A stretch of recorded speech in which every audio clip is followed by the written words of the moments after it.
মানবতাবিরোধী অপরাধের মামলায় সাবেক প্রধানমন্ত্রী শেখ হাসিনা সহ ৩ জনের বিরুদ্ধে রায় আজ সোমবার ঘোষণা করবে আন্তর্জাতিক অপরাধ ট্রাইব্যুনাল।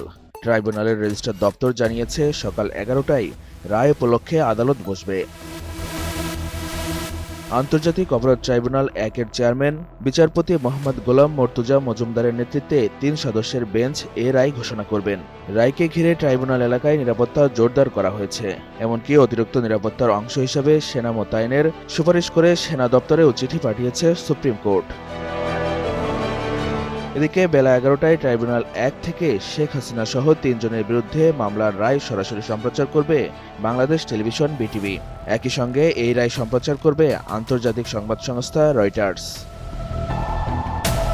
এছাড়া ঢাকার বিভিন্ন মোড়ে মোড়ে সংস্কৃতি মন্ত্রণালয়ের ব্যবস্থাপনায় বড় পর্দায় রায় দেখানো হবে বলে নিশ্চিত করেছেন প্রসিকিউটর গাজী এম.এইচ. তামিম।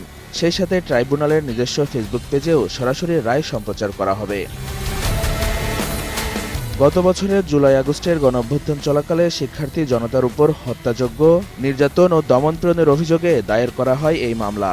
এই মামলায় যে ৫টি সুনির্দিষ্ট অভিযোগ রয়েছে তা হল আন্দোলনকারীদের বিরুদ্ধে হত্যার নির্দেশ, আইনশৃঙ্খলা বাহিনীকে উস্কে দেওয়া, বেগম রোকেয়া বিশ্ববিদ্যালয়ের শিক্ষার্থী আবু সাঈদ হত্যা, রাজধানীর চাংখারপুলে ৬ জনকে হত্যা, আশুলিয়ায় ৬ মরদেহ পুড়িয়ে ফেলা।